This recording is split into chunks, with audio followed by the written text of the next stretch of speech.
Allô, Adrienne! Et bienvenue au podcast Filles de papier! Aujourd'hui, en cette veille du 12 août, j'achète un livre québécois. Notre concept m'excite au plus haut point parce que c'est la seule journée de l'année où on peut acheter sans culpabilité. Tellement! Puis on va se le dire, je pense qu'au Québec, c'est quand même en tout cas, c'est devenu un grand événement littéraire. Oui.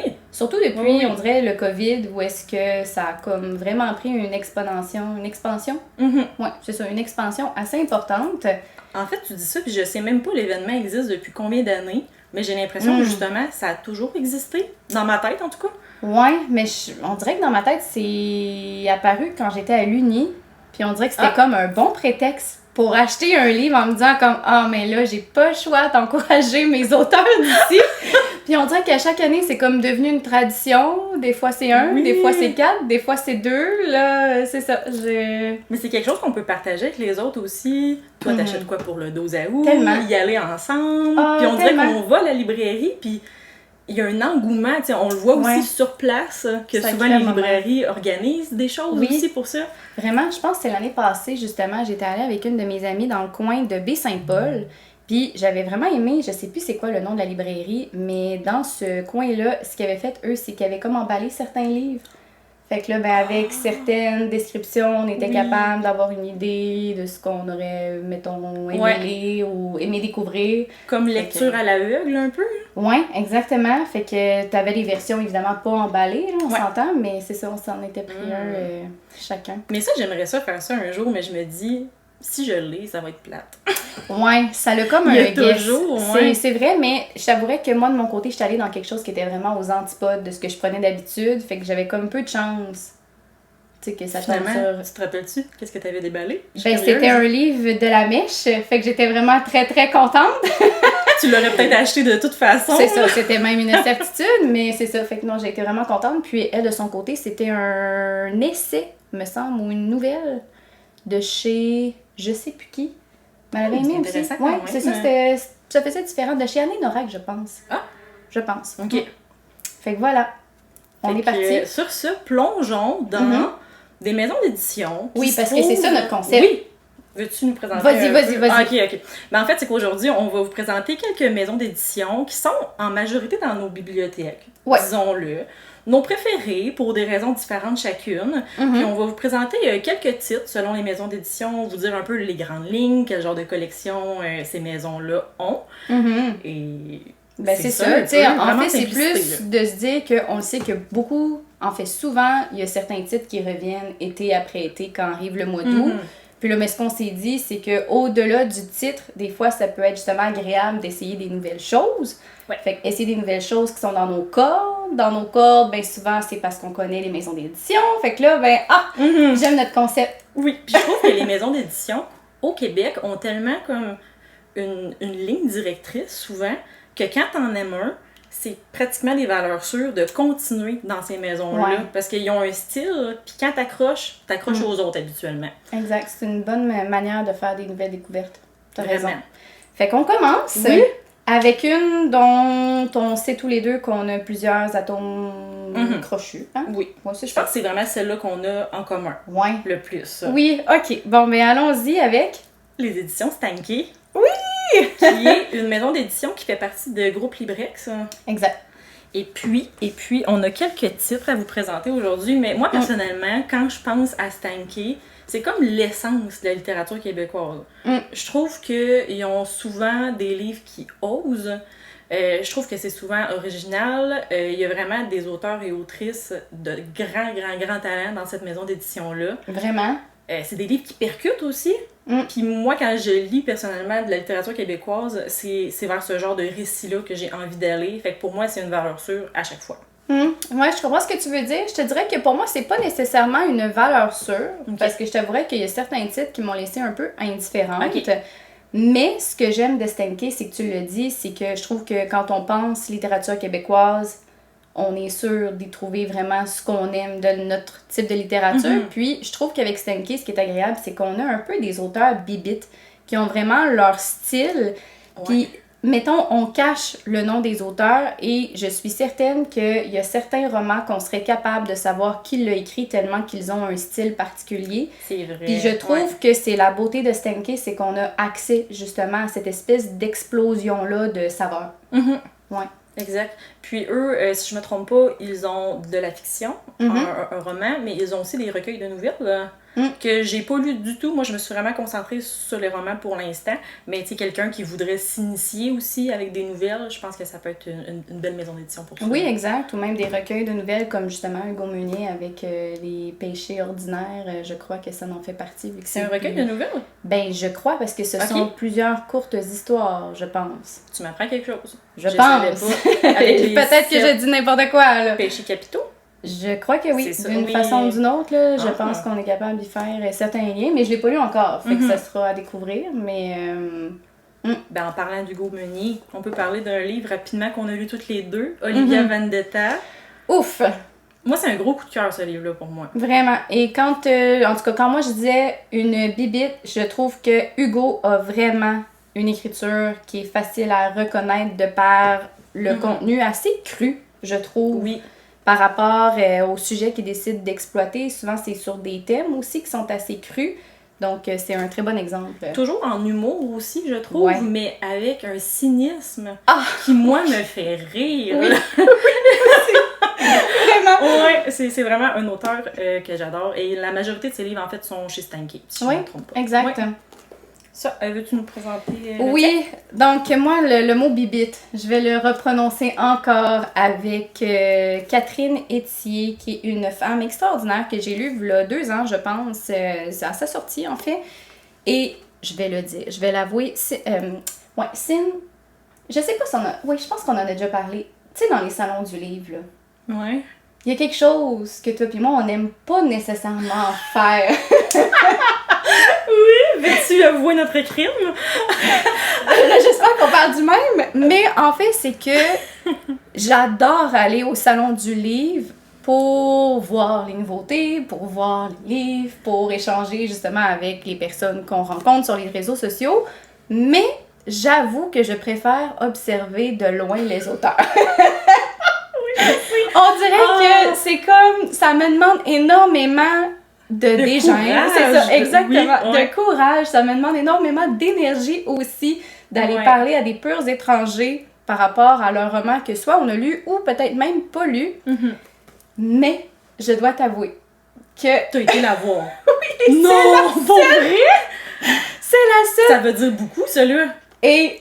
dédicacé! Oui. J'y crois pas. Ben, moi non plus, je crois pas encore que j'ai eu le courage de le faire. Je sais pas qu'est-ce qui m'a habité à ce moment-là. Je pense que c'est parce que...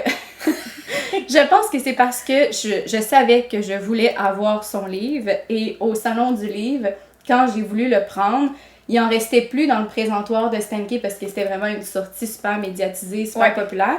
Et les seuls exemplaires qui restaient étaient vraiment proche d'elle.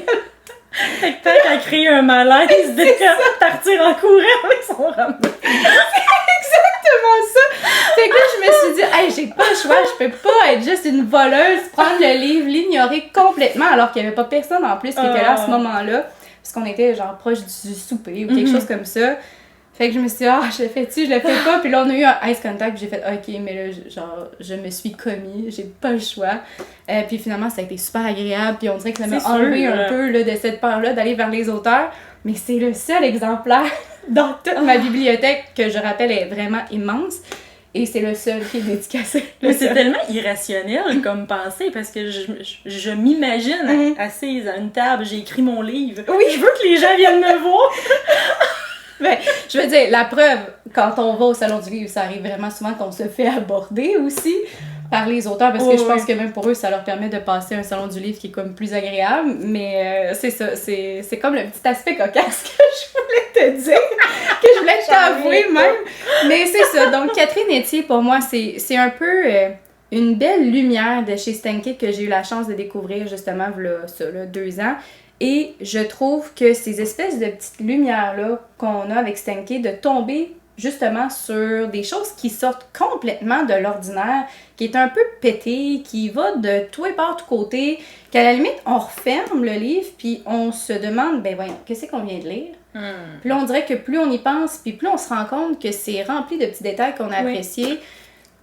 Ben voilà, c'est exactement ça avec ma découverte de l'autrice. Petit interlude imprévu de Cindy au montage, parce qu'on me mentionne à l'oreille que Audrey-Anne a divulgué une information secrète. Fait qu'on s'excuse de ça, de cette coupure abrupte, et on retourne à la programmation originale. Mais c'est vrai, tu soulignes un point, je trouve qu'avec les livres de cette maison d'édition-là, faut laisser le temps de mijoter. Oui. Comme souvent, je les lis, je trouve ça bon, mais c'est quelques jours après que je peux apprécier des nuances. Vraiment. Puis c'est des livres qui me roulent dans la tête souvent par après. Comme celui-ci, en fait, il préférait Les Brûlés de Rosemée Automne Témorin, qui est un livre que j'ai lu. J'étais pas convaincue à la première partie, mais quand j'ai saisi le ton, parce que c'est un livre qui est vraiment unique là, dans sa structure et dans sa plume. T'es pas la seule. Mais quand j'ai compris le ton, là, mon Dieu, coup de cœur. C'est vraiment aussi le genre de livre, en fait, qui dans le fond, ça va aborder la pauvreté, les familles dysfonctionnelles et le deuil. Donc, la manipulation quand même des aussi. sujets assez importants et possiblement tabous, là. Vraiment écrit de façon très crue. Mais c'est vraiment tout ce que j'aime, en fait, dans la littérature québécoise et dans ce livre. Ouais, mais je te comprends. Je te dirais que aussi, elle, j'ai pas lu encore ce roman-là, mais je trouve que dans des titres similaires, il y en a aussi que ce que j'aime, c'est le fait qu'ils ont comme une espèce de plume où est-ce que les figures de style sont vraiment mises de l'avant. Puis ça, mais je trouve qu'évidemment, quand on lit une traduction, c'est comme impossible de la retrouver, là. C'est cette espèce de figure-là, justement, que ce soit des métaphores ou autres. Fait que non, on dirait que ce que tu me dis là, ça me surprend pas du fait que c'est cru, que c'est trash, mais qu'en même temps, on s'en va à l'essentiel, ce qui te permet d'y réfléchir plusieurs jours après. J'aime bien. Ouais, fait que c'est des livres que j'aime beaucoup laisser déposer dans mon esprit. Fait qu'autrement dit, ce qu'on garde en tête, c'est que si on se décide d'aller au 12 août avec une idée de prendre quelque chose chez Stankey, c'est qu'on peut garder les mots-clés comme étant ouverture d'esprit, punché.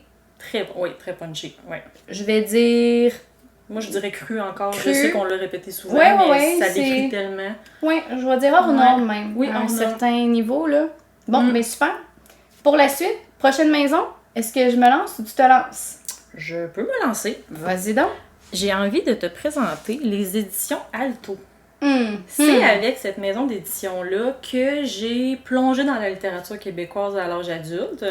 Ah, ok. Ah, je suis contente de savoir ça. Parce que je trouve que c'est une des maisons d'édition qui met un accent sur la qualité du livre, mais le côté artisanal. Le côté, oui, le contenu est excellent, mais l'objet qu'est le livre est aussi magnifique.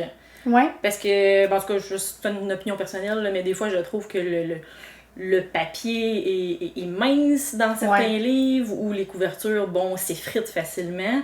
Avec Alto, là, aucun problème de ce niveau-là. Fait qu'on n'est pas dans le type de livre dit cheap. Non. On est loin de ça. Puis, chez Alto, on n'a que des auteurs québécois? Non. On a 3 grandes branches, en fait, qui est la littérature étrangère, littérature canadienne et littérature québécoise. Ce qui peut être intéressant quand même. Oui. Et ce que j'aime aussi, c'est que la littérature québécoise, ça coûte des sous. Hein? Et il y a aussi la collection poche, donc les formats Coda, que ça s'appelle. Connais pas. Dans le fond, c'est qu'ils vont comme rééditer. En fait, ils réimpriment leur grand format, mais en format de poche, à coût vraiment minime. Et les éditions sont assez lecteurs. Oui. À notre budget. C'est ça, exact. Mais c'est ça, je trouve en fait qu'ils ont vraiment des belles éditions. Comme là, ici, j'ai Cette maison de David Mitchell, qui est un hardcover avec des imprimés à l'intérieur. C'est vraiment des livres magnifiques. Je pense aussi... Okay. quelque chose à dire sur ça? Ben non, mais si je me demandais, là, c'est-tu David Mitchell, c'est étranger, canadien? Étranger, celui-là. Étranger, ok, Oui. parfait. Ben, j'enregistre, en tout cas, la page couverture me parle. Vraiment magnifique.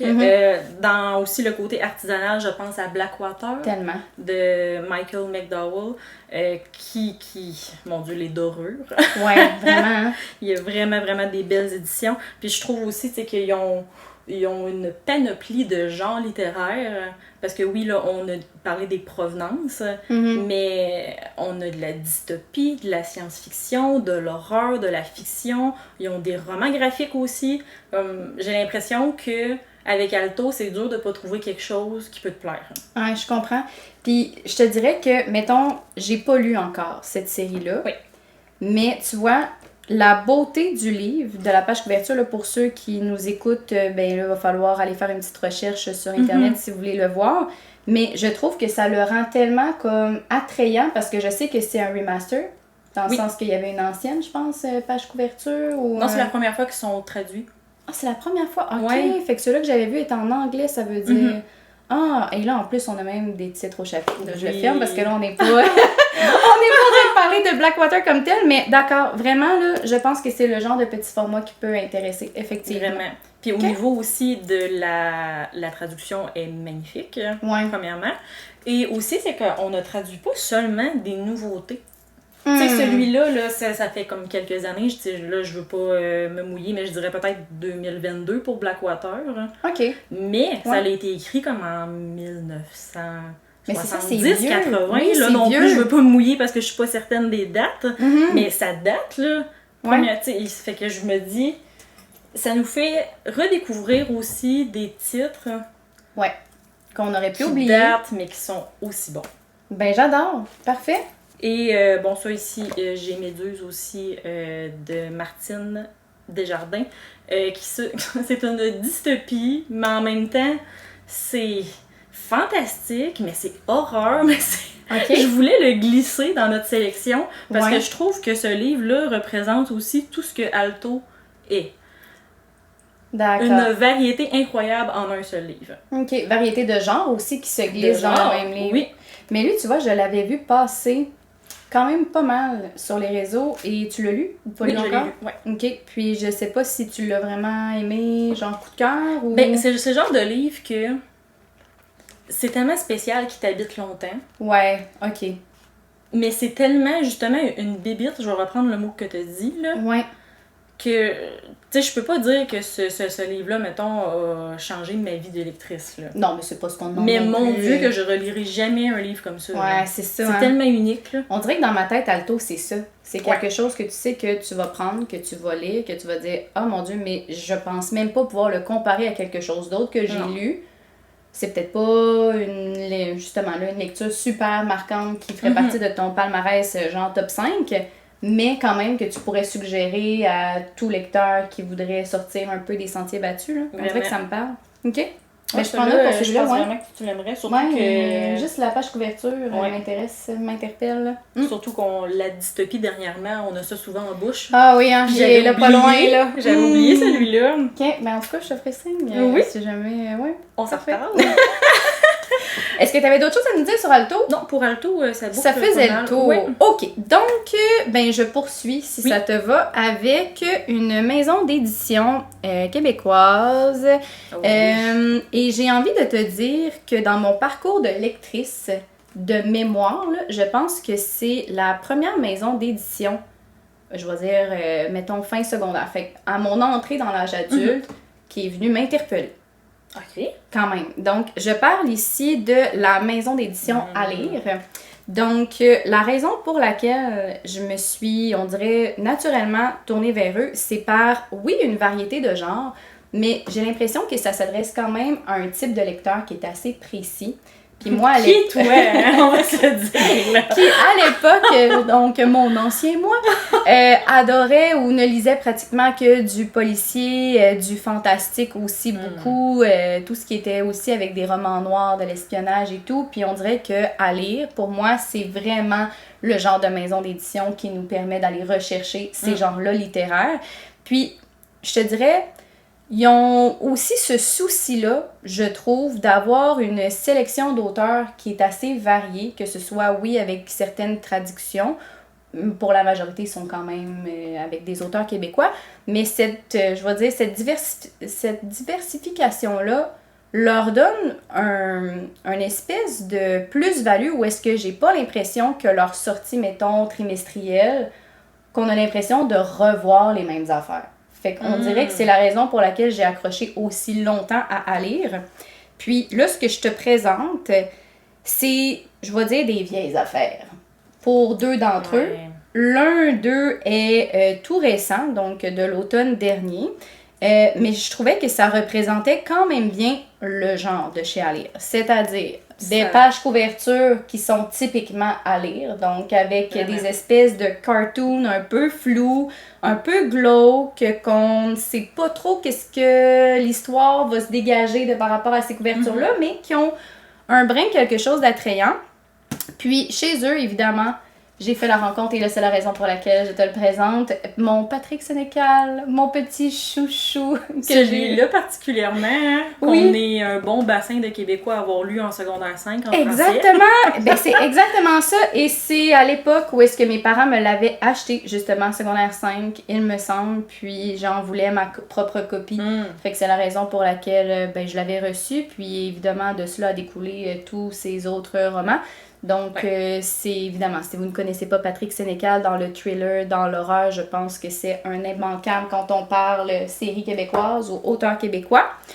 Puis je trouve aussi que cette maison d'édition-là, c'est comme un peu la pionnière du format poche québécois.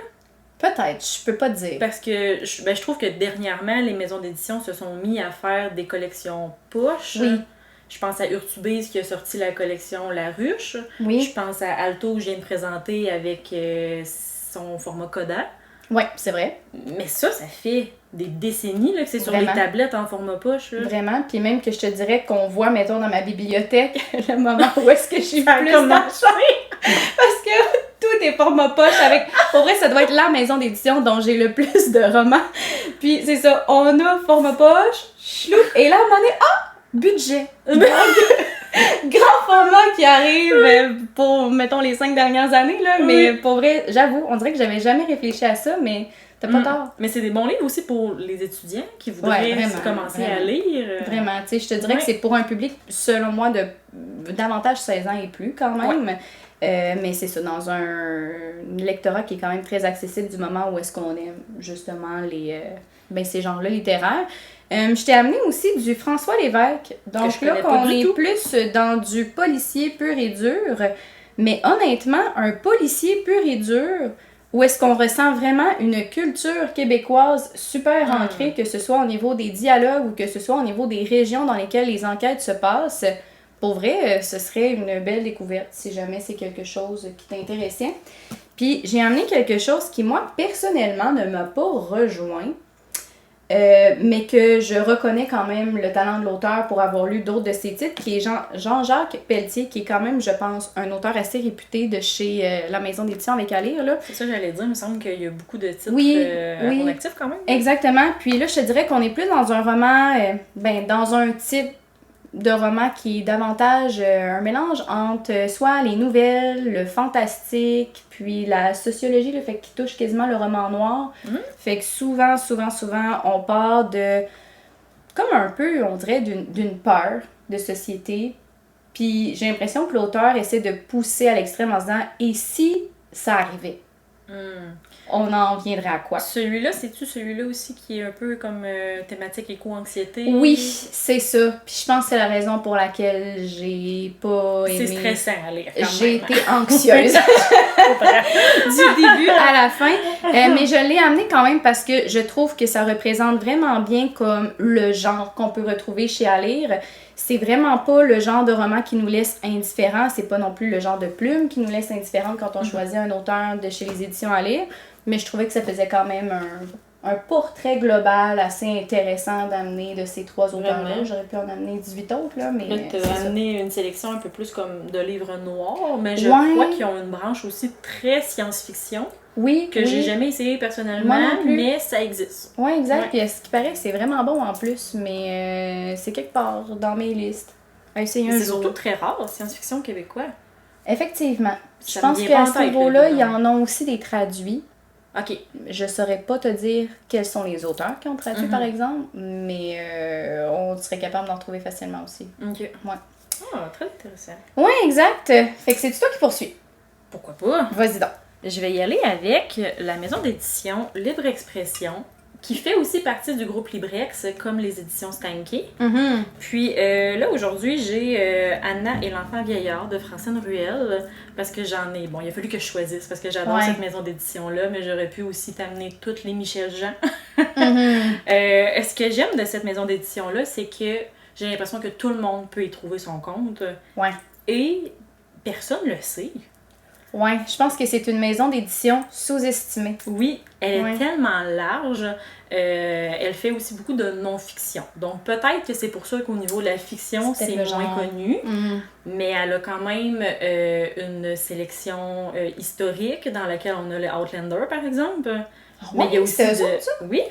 Ah ben là! Oui, mais là c'est la littérature étrangère par contre. Oui, mais il y a une sélection québécoise aussi dans leur lignée de fiction historique. OK.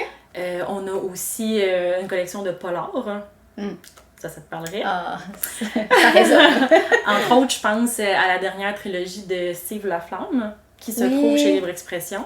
Ça a l'air que c'est vraiment super bon, personnellement. C'est ça. J'ai lu son autre série, qui est chez les éditions de l'Homme, mais ça a l'air que c'est vraiment de qualité aussi.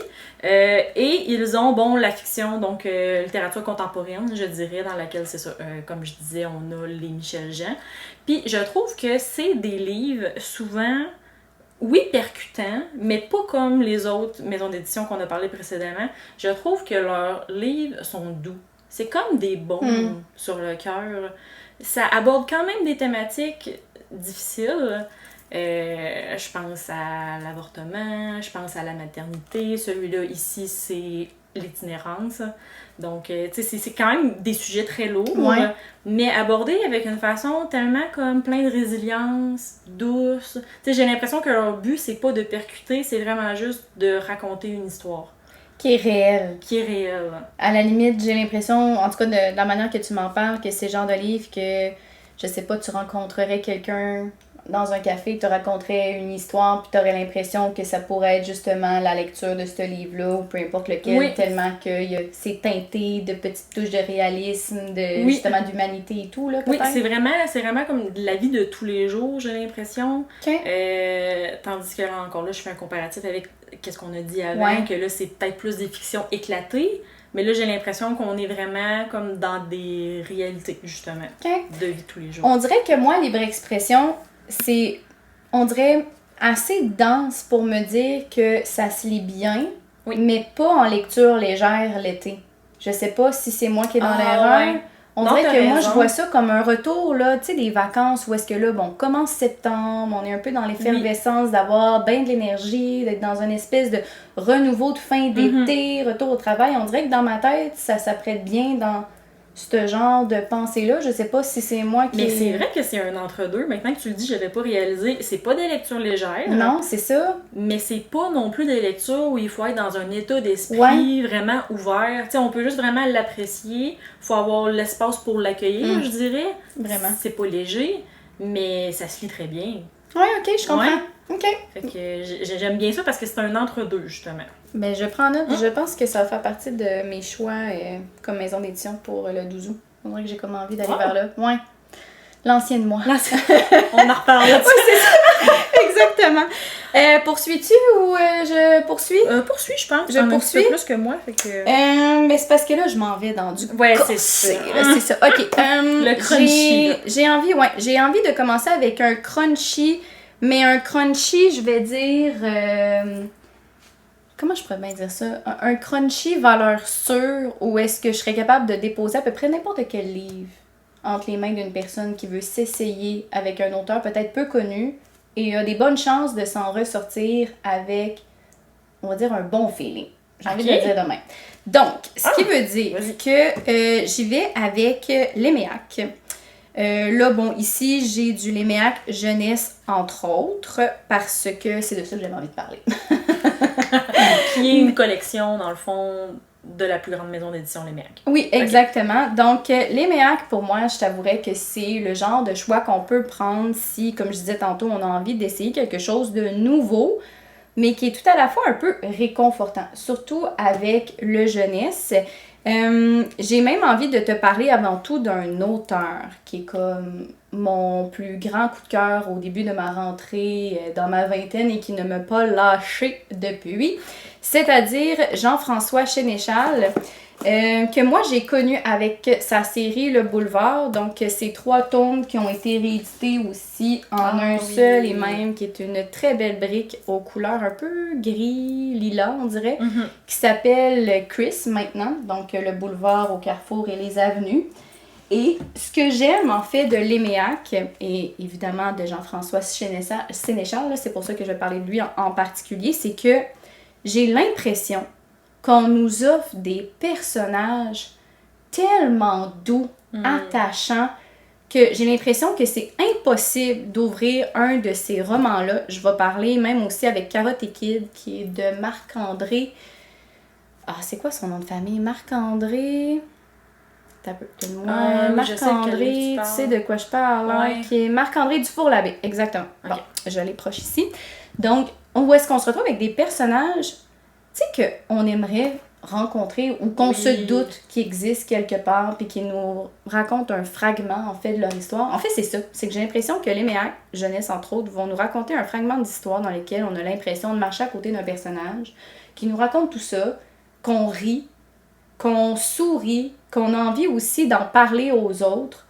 Puis, je dirais qu'il nous laisse souvent, là, les Méac va donner cet effet-là, puis j'ai l'impression que c'est la raison pour laquelle certaines vont aimer et d'autres non, vont souvent nous donner l'impression de finir sur une fin ouverte. Ou vont nous donner l'impression de finir sur des réponses qui n'ont pas nécessairement été répondues, puis que c'est un peu à la discrétion du lecteur de se dire, ben, t'en ferais quoi, toi, de cette fin-là? Fait que je sais pas si tu as le même ressenti, mais de mon côté, on dirait que les Méac me sonnent vraiment cette espèce de vent de fraîcheur-là, où est-ce que c'est pas nécessairement le récit comme tel, plus que les personnages qui nous font vraiment comme prendre part à l'histoire. Vraiment, parce que c'est souvent des romans très courts. Là, ça donne que ceux que tu présentes sont quand même assez épais, mais... Les Méac sont connus pour les romans courts. Oui, ce que tu pourrais, c'est ça, nous montrer celui-là ici qui est Rap pour violoncelle seul de Marie Spagé. Donc, moi, je n'ai pas lu encore. Je l'avais acheté, je sais plus quand. J'ai hâte que tu le lises. Mais je sais, on dirait que c'est juste le contenu que je sais qui risque de comme venir me chercher. Mais là, je me sens davantage prête à parler de ce genre de sujet-là que je me doute quand même qu'on aborde. Plus ou moins, honnêtement. Ah ouais? Je pense que t'es good, mais... Ah bon, ok. Bon, fait que ça risque de faire partie de mes prochaines lectures. J'ai hâte aussi de voir où est-ce que tu vas le situer dans ton palmarès de cette maison d'édition-là, parce que personnellement, c'est mon préféré. Ouais. Mais je n'ai pas lu tes préférés. Fait que j'ai hâte de voir. C'est un de mes personnages préférés. Fait que c'est ça. Donc lui, je l'ai amené justement pour vous montrer la petitesse du récit. Mais en fait, c'est que les Méac, j'ai l'impression que c'est le genre de récit souvent court qu'on va aller rechercher avec eux. Parce que je veux dire, oui, on dirait que c'est des briques, mais je veux dire, c'est écrit quand même relativement gros, même pour ce qui est du boulevard. Donc, honnêtement, je pense que c'est quelque chose qui est à découvrir. Sinon, je sais que celui-là, j'en avais parlé quand même beaucoup sur les réseaux sociaux, voilà ça à peu près 2 ans, qui est Un ou lui de Patrick Isabelle. J'en parlerai pas nécessairement de long en large parce que celui-là aussi, c'est comme un intégral là, de 3 petites histoires, en fait. Mais encore une fois, je me répète, mais c'est s'attacher à un personnage avant même l'histoire. Tu l'as-tu lu? Non, j'ai pas lu. Non, hein, c'est ça, pas encore. Non, je dis bien pas encore, parce que tu dois vraiment le lire. Parce que je dirais que... Pas qu'ils me font peur, ces livres-là, mais je les trouve pas assez longs pour moi. Je les trouve trop courts. Mais là, tu me montres celui-là, puis tu me montres l'autre intégral. Oui. Où est-ce que là, je pense que le contenu est assez...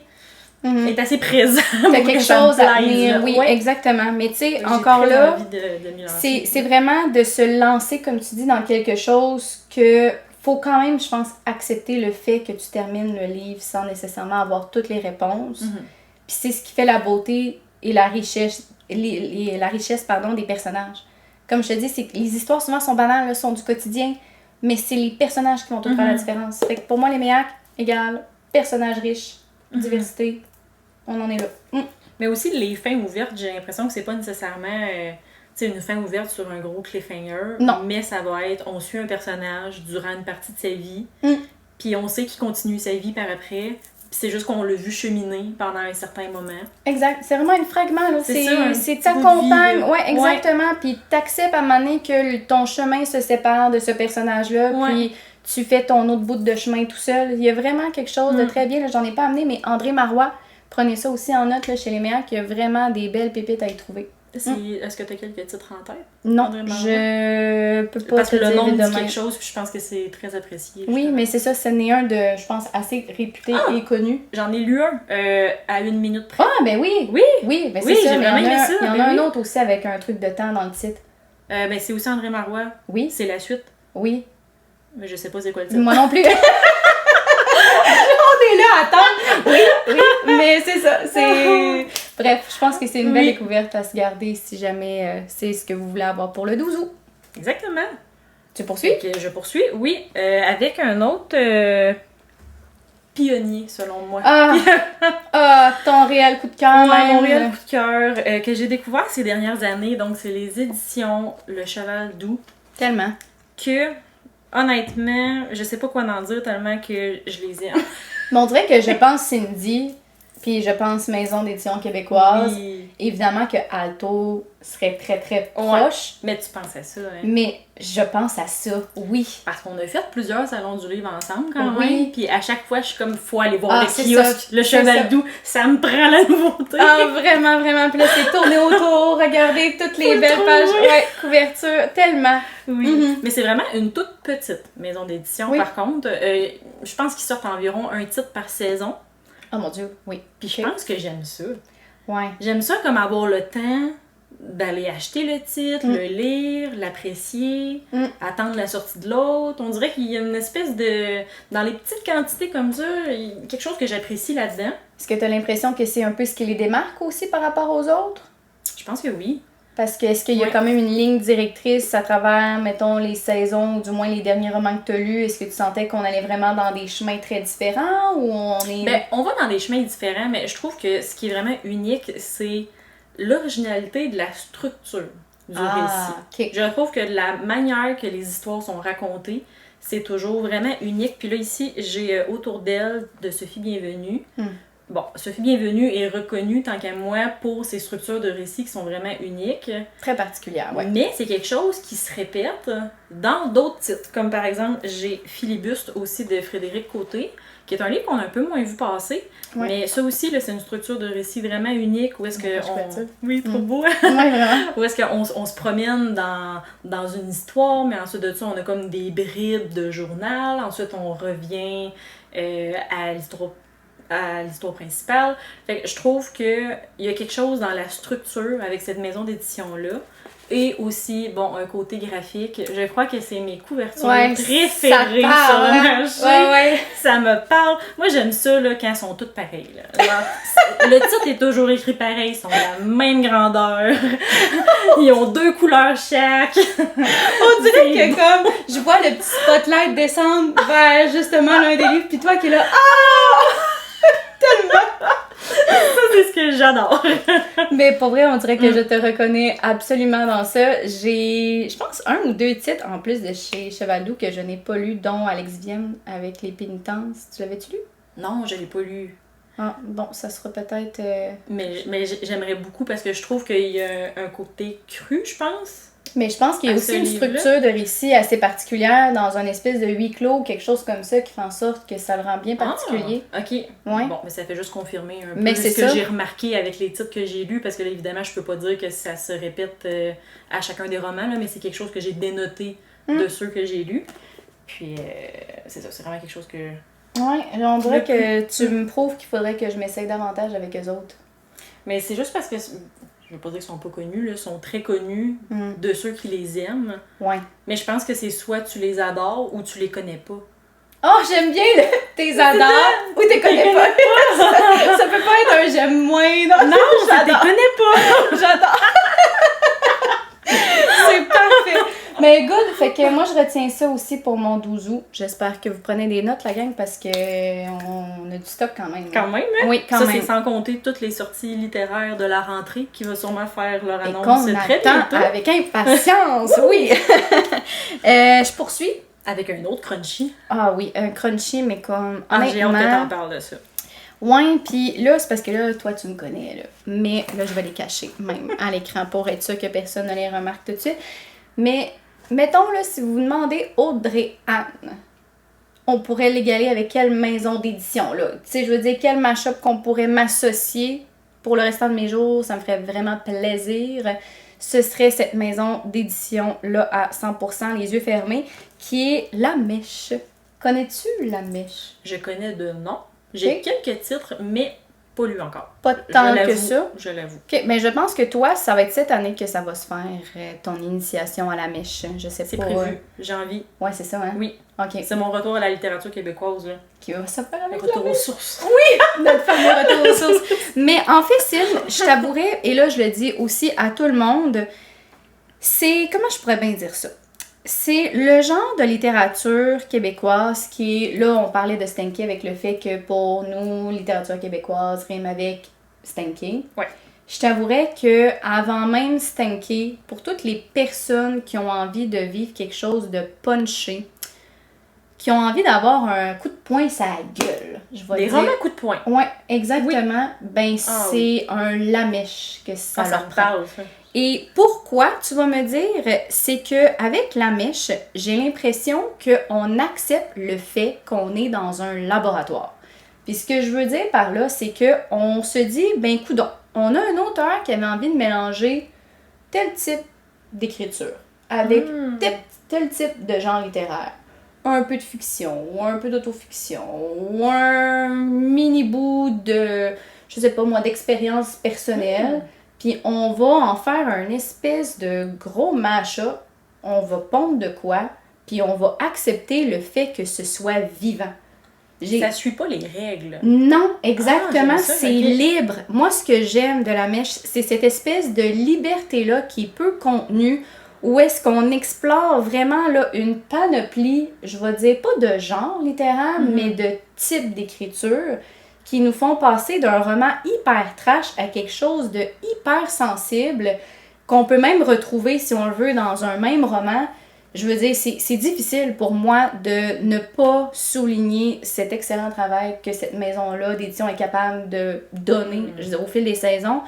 Puis, je t'avouerais qu'avant même l'écriture, moi, ce qui me comme donné envie d'aller les essayer, c'est les pages couverture. Toi aussi, ouais. Puis là, je sais que c'est plate pour les personnes qui vont nous écouter seulement avec la formule audio.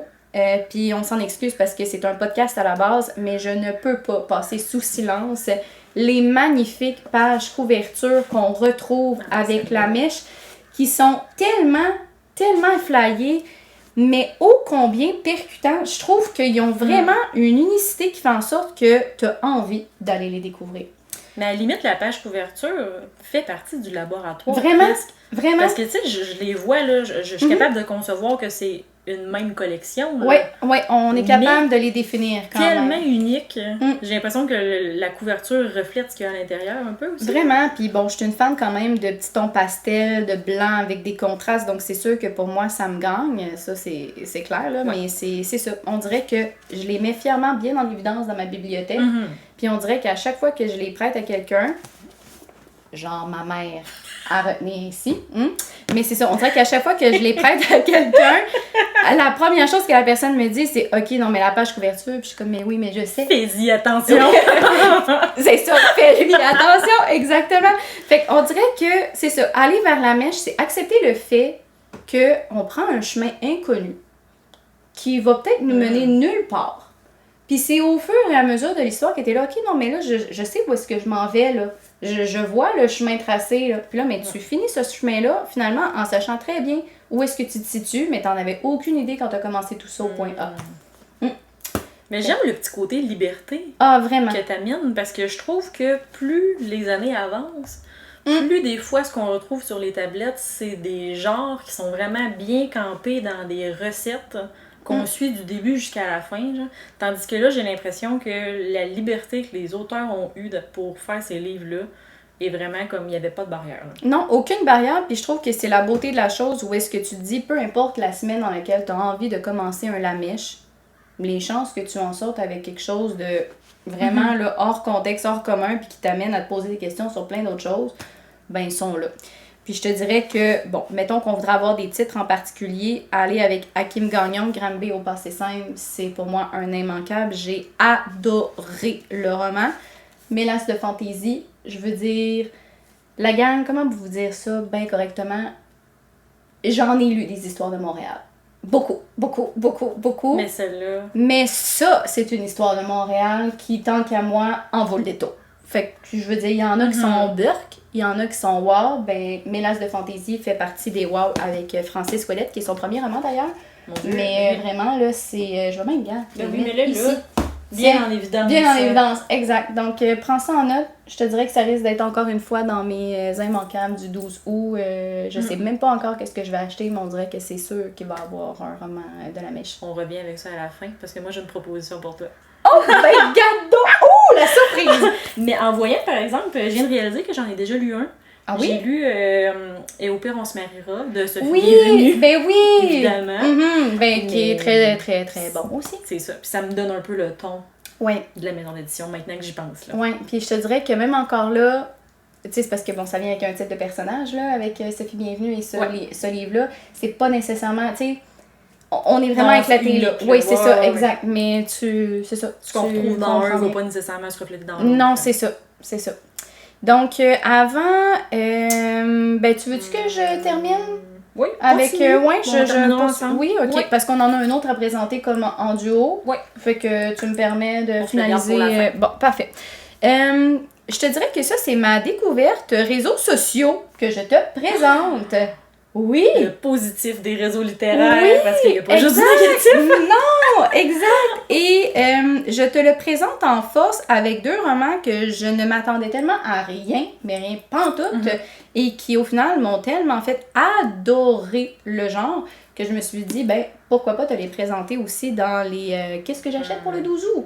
Donc, ça, c'est 2 livres en plus que quand tu les as lus, je les ai notés, puis je me suis dit que ça me parlerait. Fait que j'ai encore plus hâte que tu m'en parles. Bon, ben, petit Guido, on parle là-dessus.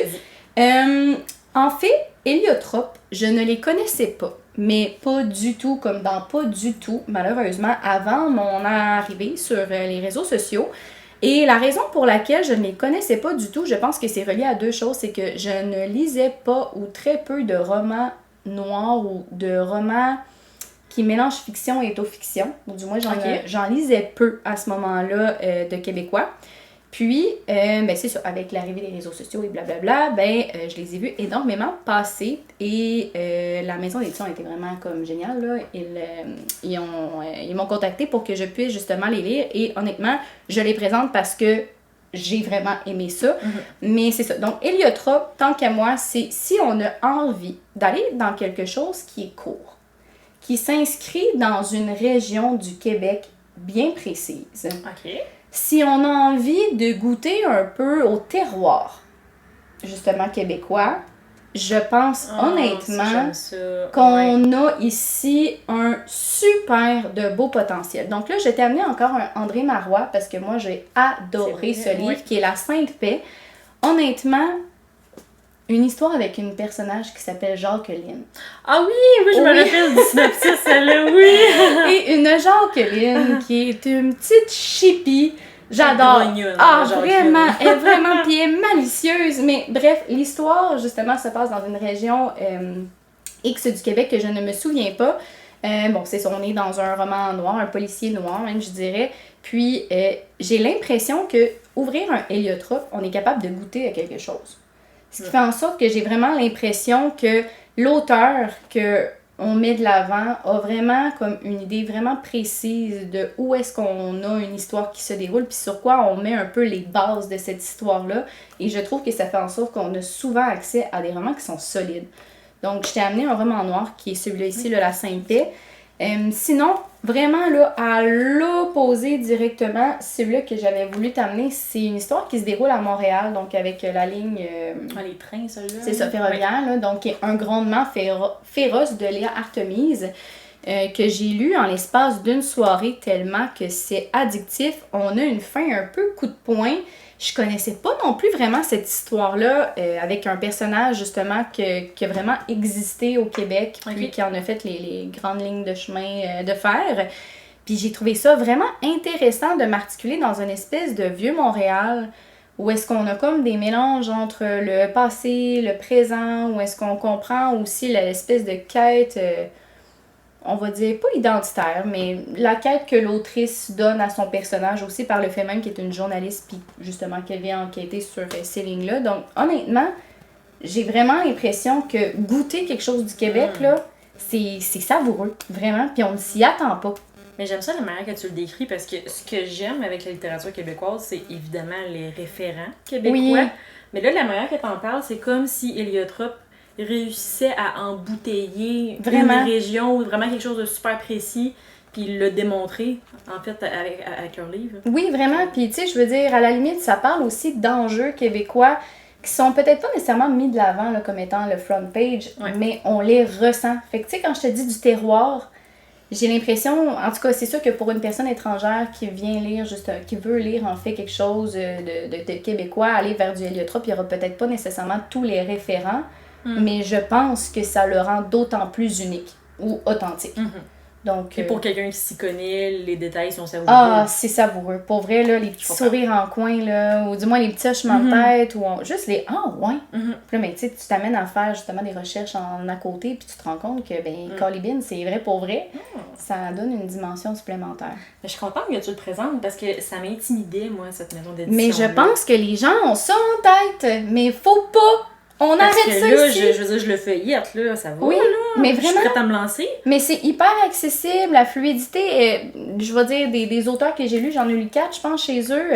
Puis 4 auteurs différents. Puis je veux dire, à chaque fois, j'ai été très agréablement surprise.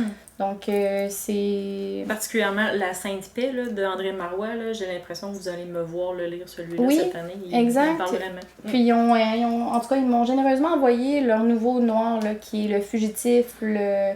Ah, j'ai pas vu passer. Je sais plus quoi, à la limite, on remettra la photo quelque part, là, mais en tout cas, il risque de me suivre cet été. Ça va faire partie de mes prochaines lectures. On dirait que je sens déjà la venue d'un prochain coup de cœur. À ce point. À ce point. OK. Je te termine ça, c'est avant qu'on parle de notre duo, d'une maison d'édition qui, à la base, ne m'aurait peut-être pas interpellée parce que j'en avais peur aussi. Puis j'en avais pas dans une mesure où des nouvelles ou des romans très courts, un peu quasiment des romans Michel, je n'avais jamais lu ça. À la limite, je me demandais qu'est-ce que ça pouvait bien manger en hiver. Puis si t'étais le public cible aussi. Et si surtout j'étais effectivement le public cible, et je te dirais que la beauté en fait que je te présente, c'est les éditions XYZ. Je te dirais que moi, ceux-là que je risque de te parler, parce que XYZ fonctionne beaucoup par collection. Puis moi, ce que je me rends compte, à force évidemment de me connaître aussi comme lectrice, c'est l'une de leurs collections, qui est le Quai numéro 5, me parle énormément. Je te dirais que XYZ, on aurait tendance à choisir cette maison-là d'édition si on veut aller vers quelque chose de contemporain, de court, qui va souvent porter sur des thèmes assez universels, que ce soit l'amour, que ce soit l'amitié, que ce soit, bon, évidemment, là, la richesse versus la pauvreté.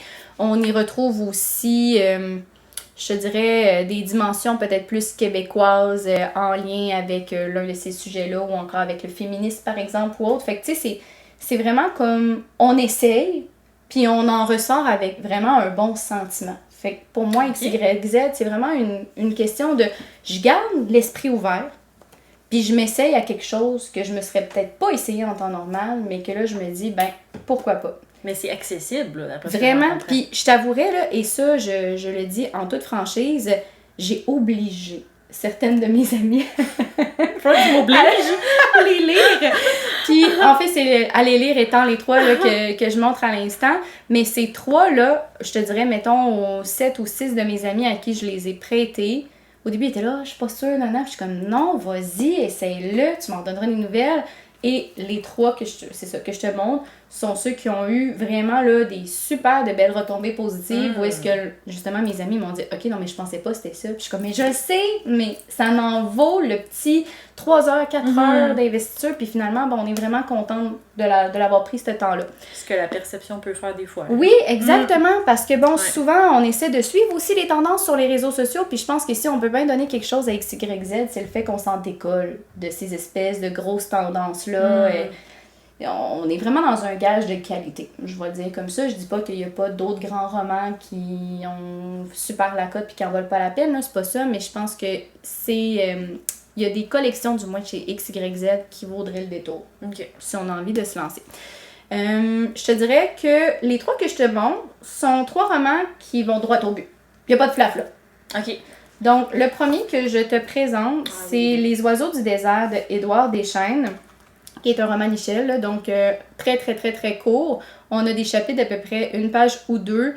On a des super illustrations aussi à l'intérieur. Donc là, je ne l'ai pas montré à la caméra, mais si jamais vous le voyez en librairie, honnêtement, n'hésitez pas, allez-y. Donc, on est vraiment, en fait, dans l'espèce de ligne un peu nébuleuse qui existe entre le Mexique puis les États-Unis, où est-ce qu'il y a des personnes, en fait, immigrantes. Là. Fait que dans ce cas, c'est des Mexicains qui essaient de traverser les lignes, fait qu'ils font justement cette traversée-là du désert.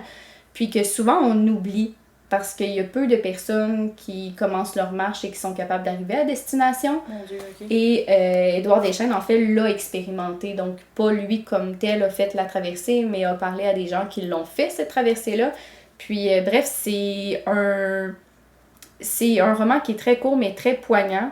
Puis, honnêtement, c'est vraiment une belle expérience de lecture. Honnêtement, comme je te dis, sur ma gang d'amis, il n'y en a pas une qui l'a pas aimé. Pour vrai, c'est l'espace d'une soirée. Puis, c'est ça. Fait que une marche de 12 jours qu'on a ici en un peu moins de 100 pages. Mais c'est des sujets comme ça. Ben voilà.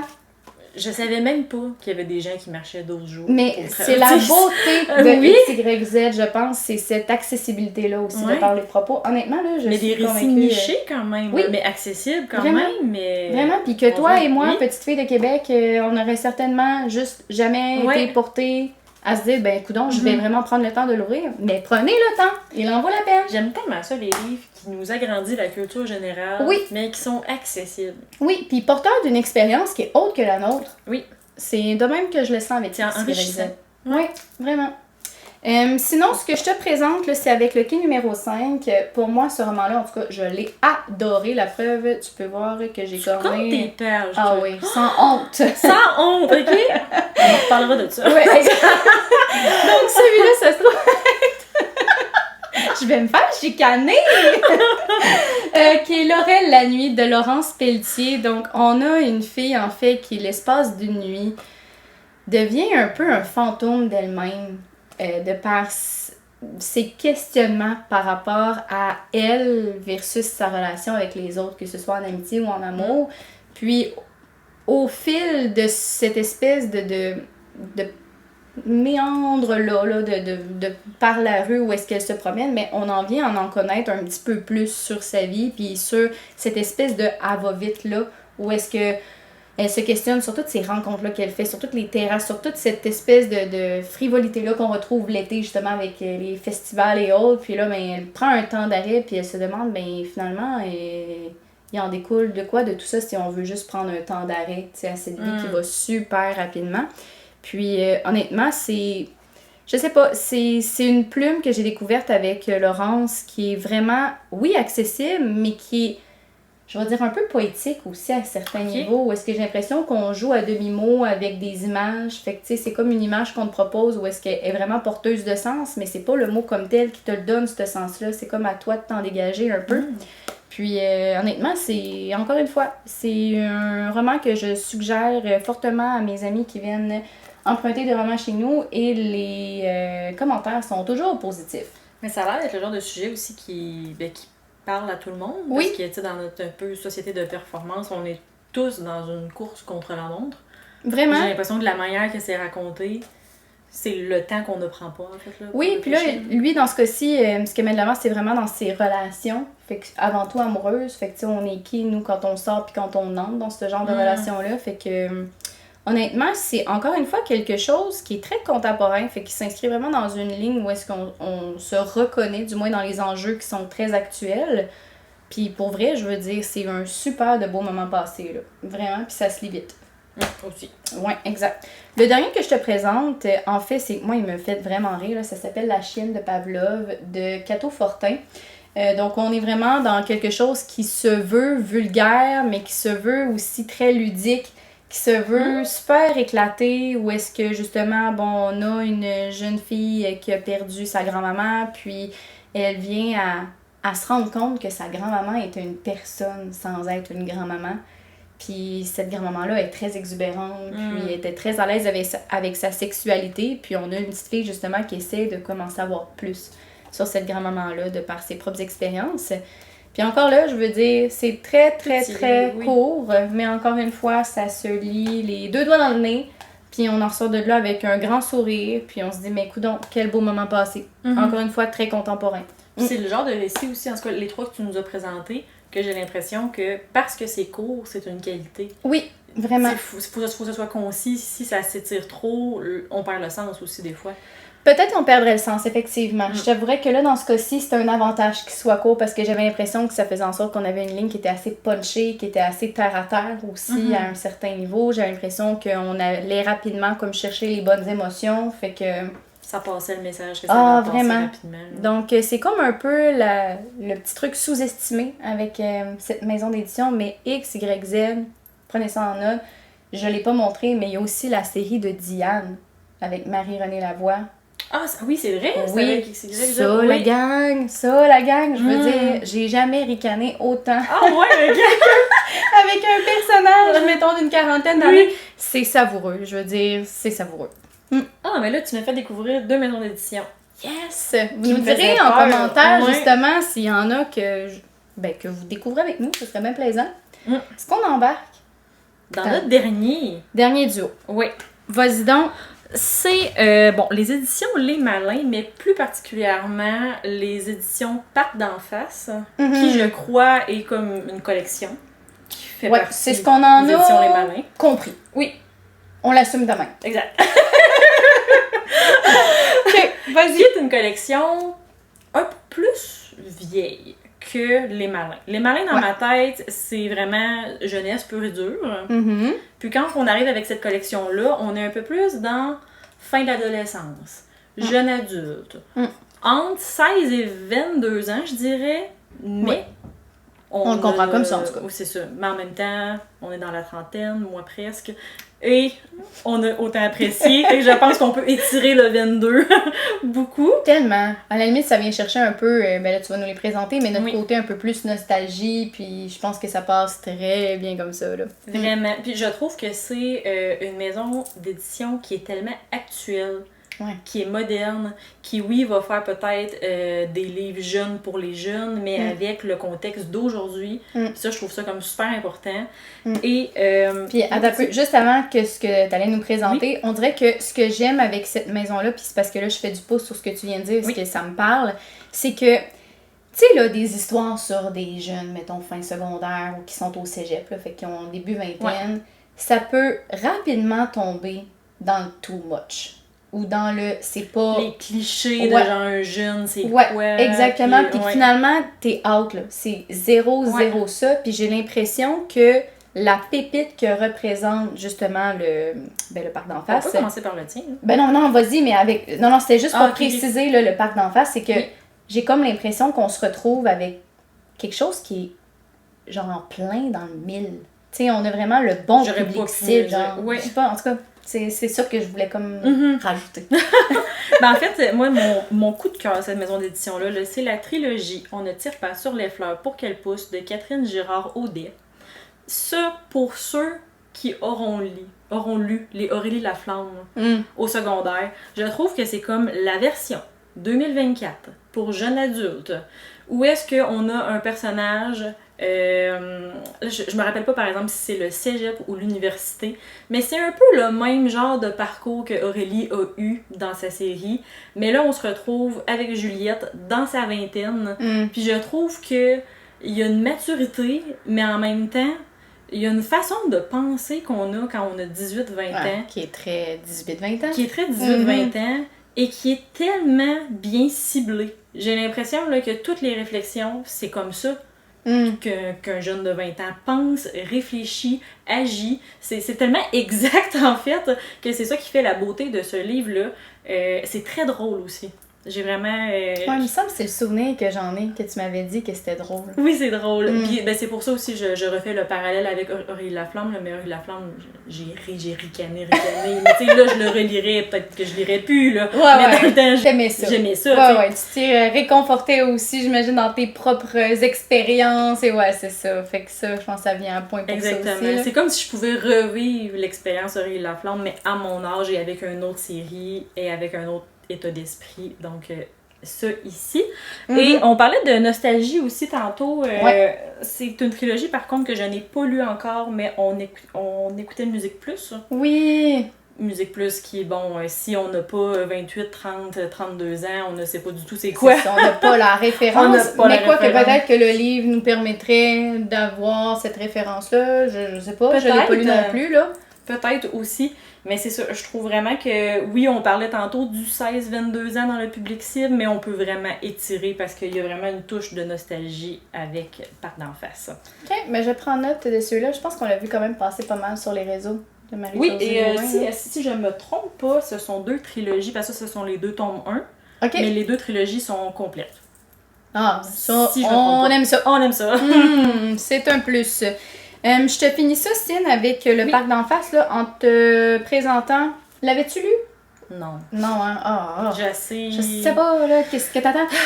Qui est Chimie 501, donc de José De Angelis. Donc, vraiment, un peu comme Cine le disait tantôt, avec la tranche d'âge, le côté nostalgie. Honnêtement, avoir été au secondaire, j'aurais tellement adoré cette histoire. En veux-tu des personnages, justement, qui sont juste bien ciblés, là, au niveau de, justement, début de l'âge adulte. C'est plus jeune, ça, un peu. C'est plus secondaire. Oui, je te dirais, je l'ai lu, j'avais presque 30, puis je me suis tout de suite sentie interpellée de par la plume de l'autrice, mais on suit quand même des adolescents là, qui sont en secondaire 5. Il y a aussi le deuxième qui est dans le même univers avec Filles Faciles, donc couverture qui est bleue avec une espèce de petit jaguar dessus. C'est le même univers! Oui, exactement. Exactement. Personnage secondaire qu'on retrouve dans celui-là, qui est Chimie 501. Bon, on nous propose aussi une liste Spotify dans chacun des tomes qui nous met en plus dans le même genre de vin, puis c'est ça, on s'y retrouve tout de suite. Mais pour vrai, si jamais vous avez envie de quelque chose de plus léger, je pense, pour le 12 août, mais qui reste tout aussi percutant à sa façon, je pense que le Parc d'en face, pour nous, c'est comme une valeur à peu près sûre. Oui, là, on est vraiment dans la lecture légère, mais pas trop. Mais c'est clairement avec plus des bons léger sujets qu'on a présenté aujourd'hui. C'est ça, exactement. Est-ce que ça faisait le tour? Je pense que ça fait le tour. Quand même, on était assez concise. Pas trop pire. Non, c'est ça, je nous félicite d'avance. Exact. On se fait-tu un petit segment, qu'est-ce que tu lis? Mais j'avais envie qu'on fasse. Qu'est-ce que tu vas acheter pour le 12 août? J'avais envie qu'on switch ça. Ah non, mais là, t'es pas prête? Je suis pas prête! OK! Et là, je suis choquée. J'aurais dû préparer d'avance. Ben oui. Non, mais honnêtement, je t'avouerais que ce que je compte me procurer, c'est chez la mèche. La mèche, oui. Celui-là, avec le petit squelette qui a sa petite tondeuse. Je me souviens comme un long accident de char. Oui, exactement, celui-là. Oui. Fait que je risque, en fait, c'est sûr, à presque 1000%, qu'il y a lui qui va aller rejoindre ma liste d'achats. Mais sinon, il y a peut-être de quoi chez Libre Expression, comme je te disais tantôt, qui risque de m'attendre. Mais je pense que je vais aller surprendre. Ouais, mais je pense que c'est pour ça aussi qu'on voulait avoir un concept qui parle plus de maison d'édition, parce qu'on dirait que moi, avoir des titres là, qui me viennent à la pocheter comme ça de par les réseaux ou sur les tablettes, ça me parle un peu moins que la maison d'édition. Fait que je vais avoir mon Lamèche, mais je pense que je vais aller vers de quoi de libre. T'as quand même tes tes petites valeurs sûres, Ouais. que tu sais que tu vas aller. En tout cas, puis peut-être qu'on va arriver à la journée fatidique, puis je vais faire ça. C'est ça, aller complètement l'inverse, mais ouais, ça risque d'être ça. Toi? J'ai le goût de te présenter 2 titres que j'ai trouvés était parmi prête, les c'est sites web. Parce que là, on n'a pas filmé ça le 11 août, vous vous doutez, Ben oui, on a fait ça un petit peu d'avance. Oui. Fait que c'est sûr que les titres que je vais présenter, c'est des titres qui ont déjà été annoncés, mais en date d'aujourd'hui, personne ne le sait. Elle nous donne du thé en plus, des nouveautés! Oui, j'adore faire le FBI, genre là je regarde sur les sites, parce que souvent, avant que ce soit annoncé sur les réseaux sociaux, il y a toujours la section apparaître. Oui, et j'ai fait le tour! Cyn est ben wise là-dessus. Ok, ben surprends-moi là, je sais vraiment pas où est-ce que tu t'en vas, on est dans le free là. Ben, il y en a un, tu le sais, parce que j'ai fait une petite story Instagram, mais c'est chez La Mèche. Ah, ben oui! Puis c'est celle-là que je vais te proposer. Ben oui. Tout me revient maintenant de Jean-Michel Fortier, qui va sortir le 5 août. Ben c'est parfait. Donc, il est sorti. C'est dans le ton. Ah, mais là, tu viens de me créer peut-être un autre besoin là. Ouais, moi, c'est celui-là que c'est sûr à 100%. Arrête. Ok, je prends note. Ça. Et j'ai trouvé aussi une nouveauté chez Stanké. Le 7 août, Hanté Villeray de Gabrielle Caron. J'ai pris une petite. Ouais, image. montre-moi ça, là. Elle était prête, mesdames et messieurs. J'étais prête. Ah, mais ça nous parle. Clairement. Puis ce livre-là est comme... Ben, j'ai lu le synopsis, là, c'est tout ce qui est disponible. Ouais. Là. Mais dans le fond, c'est une fille qui décède. Là. Je sais pas comment, est-ce qu'elle a un accident, est-ce qu'elle est juste décédée, on ne sait pas. Mais son âme reste sur place. Puis là, c'est qu'elle assiste à ses funérailles, elle assiste à... Oh mon Dieu! Ouais, c'est ça. C'est quand même très lourd, oui, là, mais prêt. je sais pas, est-ce que c'est fait avec humour ou pas? J'ai aucune idée, il n'y a aucun extrait de disponible. Mais je trouve tellement que le concept amène un petit côté genre paranormal. Ouais.